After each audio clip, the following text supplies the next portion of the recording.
राधे दोस्तों, जय श्री कृष्णा। स्वागत है आपका हमारे चैनल पर। वैसे तो महाभारत क्यों हुआ, इसके कई कारण थे और इसमें से एक प्रमुख कारण था शकुनी। शकुनी जो कि दुर्योधन के मन में हमेशा से पांडवों के प्रति नफरत और घृणा पैदा करता चला आया। वह हरदम उकसाता रहता था दुर्योधन को। उसे हर समय बताता था कि तुम यहाँ के सम्राट हो, तुम यहाँ के राजा हो और ये जो पांडव हैं ये तुम्हारे सगे भाई नहीं हैं, ये तुमसे तुम्हारा हक छीनने के लिए आए हैं। और वह एक ऐसा व्यक्ति था जिसके पास दो पासे थे जो उसके हिसाब से ही चलते थे। वह जो अंक चाहता था वही अंक उन पासों में आता था, क्योंकि और वह पासे ही कारण बने थे किसी ना किसी तरह से महाभारत होने के, जिसके कारण पांडवों की हार हुई और द्रौपदी के साथ जो अपमान हुआ, उनका चीरहरण होगा, उसके पीछे सबके पीछे ही शकुनी ही था। तो आखिर क्या मकसद था शकुनी का? क्यों उसे इतनी घृणा थी कुरुवंश से? क्यों अपने ही बहन के समस्त वंश का विनाश करना चाहता था? तो आज हम इसी के बारे में जानेंगे। उससे पहले यदि आप हमारे चैनल पर नए हैं तो प्लीज़ चैनल को सब्सक्राइब कर लीजिए, बेल आइकन प्रेस कर दीजिए और एक प्यारा सा लाइक कर दीजिए। चलिए जानते हैं। तो कहानी यहाँ से प्रारंभ होती है कि जब भीष्म पितामह धृतराष्ट्र के लिए एक उपयुक्त दुल्हन की तलाश कर रहे होते हैं, तभी उन्हें गांधार के राजा के बारे में पता चलता है। बहुत लोगों का मानना है कि गांधार, उस समय का गांधार जो था, इस समय वो अफगानिस्तान में कांधार नाम से जाना जाता है। तो वह एक बहुत छोटा सा राज्य था जहाँ के राजा थे गांधार और उनकी पुत्री थी गांधारी। जब भीष्म पितामह को गांधार नरेश के बारे में पता चलता है तो उनके पास जाते हैं और उनकी पुत्री का हाथ मांगते हैं अपने यहाँ के महाराज धृतराष्ट्र के लिए। तो जब वो उनका हाथ मांगने के लिए गए तो चूँकि गांधार एक बहुत छोटा सा राज्य था, तो वहाँ के राजा इस बात का विरोध नहीं कर सके कि उनके मतलब धृतराष्ट्र को दिखाई नहीं देता था और इनकी इतनी सुंदर और सुशील कन्या का विवाह एक ना दिखने वाले व्यक्ति से क्यों कर दें। तो वह सोचकर वो चुप रह जाते हैं और उनका विवाह धृतराष्ट्र से गांधारी का हो जाता है। तो एक सबसे बड़ा कारण तो यह रहा था कि शकुनी के मन में यह द्वेष भावना आ जाती है कि इतनी सुंदर बहन होने के बाद भी भीष्म पितामह ने छल से मेरी बहन का विवाह, एक छल कहिए या बल कहिए, बल के कारण मेरी बहन का विवाह एक अंधे व्यक्ति से करा दिया। परंतु इसके पीछे एक और घटना होती है, क्योंकि महाभारत में बहुत से ऐसे रहस्य हैं जिन्हें बहुत लोग जानते ही नहीं हैं, जो बहुत अनसुलझे से हैं। कई जगह इसे मिथ कहा जाता है और कई जगह लोग कहते हैं कि नहीं, यह सत्य है। उन्हीं में से एक ऐसा होता है कि बाद में जब भीष्म पितामह को पता चलता है, विवाह होने के बाद धृतराष्ट्र और गांधारी का जब विवाह हो जाता है, तब धृतराष्ट्र को पता चलता है कि गांधारी का विवाह पहले ही हो चुका है एक बकरे के साथ। क्योंकि हुआ ऐसा था कि गांधारी बहुत ज़्यादा मांगलिक थी और हमारे हिंदू धर्म की मान्यता के अनुसार आप अभी भी कहीं कहीं सुनते हैं, बहुत लोग ऐसा मानते हैं कि अगर कन्या या वर कोई भी बहुत ज़्यादा मांगलिक हो तो कई जगह पेड़ों से या फिर नारियल से ऐसे ही विवाह करा दिया जाता है, फिर उसकी बलि दे दी जाती है। तो उस समय भी गांधारी जो थी वह बहुत ज़्यादा मांगलिक थी, तो उसके पहले मंगल दोष मिटाने के लिए उनका विवाह एक बकरे से कर दिया गया था और बाद में उस बकरे की बलि दे दी गई थी, ताकि मतलब ऐसा ना हो कि उन्हें वैधव्य प्राप्त हो या विवाह होने के बाद उनका पति न रहें।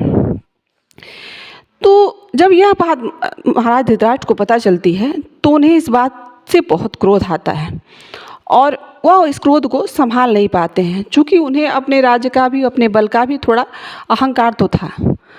तो इस बात को वह संभाल नहीं पाते हैं। फिर वह गांधार नरेश को निमंत्रण भेजते हैं और कहते हैं कि आप समस्त अपने राज्य के जो भी आपका कुनबा है, सभी लोगों के साथ यहाँ पर हमारे वहाँ पधारें अपने पूरे परिवार के साथ। क्योंकि हस्तिनापुर के नरेश से और भीष्म पितामह की उस समय बहुत ज़्यादा चर्चा थी, तो उनके बल के या जिस भी समझ लीजिए जिस भी डर से गांधार नरेश मना नहीं कर पाए और अपने समस्त परिवार के साथ उनका न्योता स्वीकार करके हस्तिनापुर को आ गए। और भीष्म पितामह जब उनको हस्तिनापुर बुला लिए और उन्हें क्रोध में आकर, तब उन्होंने अपने क्रोध को न रोककर गांधार नरेश समेत उनके पूरे परिवार को जेल में बंद करवा दिया।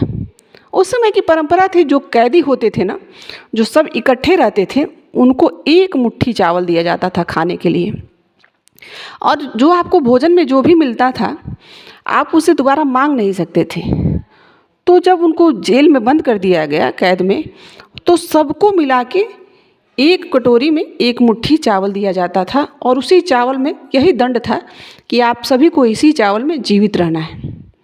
फिर ऐसा होता था कि चावल के एक एक दाने भी नहीं मिलते थे किसी किसी को, तो एक एक दाने पे सभी जीवित रहने लगे।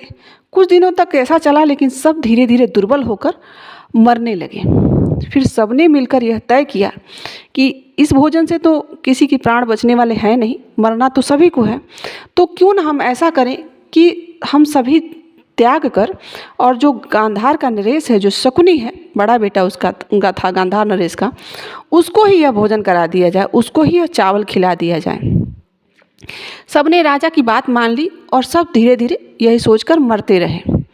फिर एक समय स्थिति ऐसी आई कि लगभग सभी मरने वाले थे, सब मर ही गए थे। तो जो गांधार नरेश थे, उसके पिता बचे हुए थे, उन्होंने अपने पुत्र शकुनी को अपने पास बुलाया और कहा कि उनको समझ में आ गया था कि अब तो मैं बचने वाला नहीं हूँ। तो उन्होंने अपने पुत्र शकुनी को अपने पास बुलाकर और उनसे कहा कि तुम्हें ज्ञात है कि सब लोग अपना अन्न त्याग कर तुम्हें ही क्यों खिला रहे हैं। शकुनी को समझ में नहीं आया, चूँकि वह बालक था, लेकिन फिर भी उसके अंदर ईर्ष्या और द्वेष तो भर ही चुका था, क्योंकि वह सभी अपनों को अपने सामने ही मरता हुआ देख रहा था। तो उसके अंदर जो क्रोधाग्नि जल रही थी, वो उसको जीने की प्रेरणा दे रही थी। और जब उसके पिता ने उसको बुलाया और उसके एक पैर पर उन्होंने जोर से लात मारी, तो उसका एक पैर का जो घुटना था वो टूट गया। फिर वह पीड़ा से कराते हुए बोला कि पिताजी, मैं तो आपका पुत्र हूँ, आपने मुझे क्यों मारा। फिर उसके पिता ने कहा कि तुम जो यह सबके हिस्से लेकर खा रहे हो, जो सबका हिस्सा तुमको मिला के दे दिया जा रहा है, इससे तुम्हारे अंदर छल कपट और अय्यासी वाली भावना उत्पन्न हो जाएगी। तो तुम जब यहाँ से जीवित बच के निकलोगे ना, तो तुम हम सभी को भूल जाओगे, तुम एक तरह से राज भोगने लगोगे और तुम्हें यह सब भूल जाएगा। तो मैंने तुम्हें इसीलिए तुम्हारा एक पैर तोड़ दिया कि जब जब तुम चलोगे तो तुम्हें हर कदम पर यह बात ध्यान रहेगी कि तुम किस तरह से जीवित हो और कितनी लोगों के त्याग का फल है कि तुम जी रहे हो।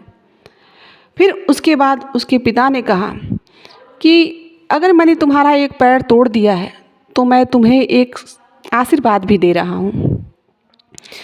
उन्होंने कहा कि मैं तो मरने वाला ही हूँ, जब मैं मर जाऊँगा तो तुम मेरा दाह संस्कार मत करना।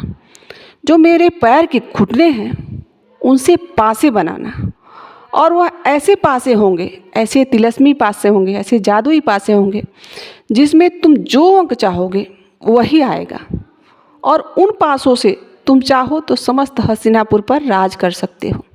और ऐसा कहते हुए जो महाराज गांधार के नरेश थे, उन्होंने अपने प्राण त्याग दिए। उसके उपरांत जब वह जेल से छूटा तो उसे गांधार का राजा बना दिया गया, और उसके बाद उसके अंदर जो वही जलन और वही दुख रह गया था समस्त कुरुवंशियों के लिए, वह एक दिन इतना विकराल रूप ले चुका था कि वह सबके मृत्यु का कारण बनने वाला था। क्योंकि उसने देखा था अपने पिता, अपने समस्त कुनबे को, अपने समस्त लोगों को अपने ही सामने मरते हुए। और कहते हैं ना कि इतिहास विजेता को याद रखता है। तो यदि कौरवों की विजय हुई होती ना, तो इस समय हम कृष्ण का इतिहास नहीं, शकुनी का इतिहास पढ़ रहे होते हैं। और शकुनी एक ऐसा पात्र था जो अंतिम दिन तक जीवित था। वह ऐसा था जो अपने चतुरता के कारण सभी को चकमा दे रहा था और लास्ट आखिरी दिन तक बचा रहा। उसने भीष्म पितामह को सरसैया पर मरते हुए देखा, उसे अपने गुरु द्रोणाचार्य को उसने मरते हुए देखा, उसने कर्ण की मृत्यु देखी जो कि अन्याय और छल से किया गया, उसने दुशासन को अपने सामने मरते हुए देखा, उसने सबकी मृत्यु को देखा और उस सबको मृत्यु को देखकर वह संतुष्ट हो रहा था कि मैंने जो चाहा था, मैंने जो सोचा था, मैंने कुरुवंश का विनाश चाहा था, वह हो गया। जब युद्ध का 18वां दिन चल रहा था तो उस समय सहदेव ने शकुनी को ललकारा। सहदेव परम ज्ञानी थे, उन्हें सब ज्ञात था। उसके पश्चात भी वह शकुनी को समझा रहे थे कि जो होना था, जो तुम चाहते थे वो तो तुम कर चुके हो, तो अब तो कम से कम अपने शस्त्र त्याग दो। उस समय शकुनी को लगा कि कोई ऐसा है जो अपना है, तो शकुनी उस समय सहदेव से अपने सारे मन की जो व्यथा थी वह उनसे कहने लगा, जैसे मानो कोई बूढ़ा आदमी किसी छोटे बच्चे को अपने जीवन की कहानी सुना रहा हो। उसी तरह से शकुनी ने धृतराष्ट्र के साथ लेकर और जितनी उसके साथ उसके जो बचपन में कहानियाँ हुई थी, उसके बचपन में जो वृतांत हुए थे वह सहदेव को बताने लगा। और शकुनी को यह ज्ञात हो चुका था क्योंकि अब मैं मरने वाला हूँ, इसलिए उसने धनुष उठाकर और सहदेव के ऊपर प्रहार करना शुरू कर दिया। ऐसा देखकर सहदेव ने शकुनी का सिर काट दिया।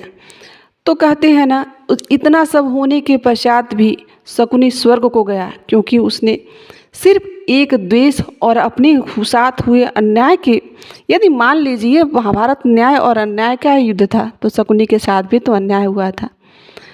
तो यह थी शकुनी की कथा और शकुनी ने ऐसा क्यों किया, ये छोटी सी जानकारी। यदि आपको हमारी वीडियो अच्छी लगी तो हमारे चैनल से जुड़ जाइए और हमें सपोर्ट करिए। यहाँ तक बने रहने के लिए आप सभी का दिल से आभार। बहुत बहुत धन्यवाद आप सभी के सहयोग के लिए। राधे राधे, जय श्री कृष्णा।